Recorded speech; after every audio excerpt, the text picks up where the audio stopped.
ಜೊತೆಗೆ ಸ್ವಚ್ಛ ಸರ್ವೇಕ್ಷಣೆ 2025-26 ಸಹ ನಾವು ಪುರಸಭಾ ವತಿಯಿಂದ ಆಚರಣೆ ಮಾಡ್ತಾ ಇದ್ದೀವಿ.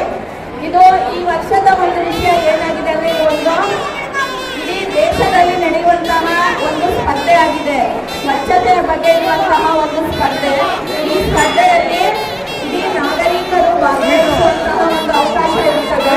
ಹಾಗಾಗಿ ಈ ಒಂದು ಲಕ್ಷ ದೀಪೋತ್ಸವದಲ್ಲಿ ಸ್ವಚ್ಛ ಸರ್ವೇಕ್ಷಣೆ 2025-26 ಹಬ್ಬದ ರೀತಿಯಲ್ಲಿ ಆಚರಣೆ ಮಾಡಬೇಕು ಎನ್ನುವ ಆಶಯದೊಂದಿಗೆ ಎಲ್ಲ ನಾಗರಿಕರನ್ನು ಒಟ್ಟುಗೂಡಿಸುವಂತಹ ಈ ಒಂದು ಸಂದರ್ಭದಲ್ಲಿ ಈ ಸ್ವಚ್ಛ ಸರ್ವೇಕ್ಷಣೆಯ ಒಂದು ಆಚರಣೆಯನ್ನು ಹಬ್ಬದ ರೀತಿಯಲ್ಲಿ ಇಡೀ ಪಟ್ಟಣದ ಎಲ್ಲ ಜನರು ಆಚರಿಸೋಣ ಅಂತ ನಾನು ಈ ಒಂದು ಸಂದರ್ಭ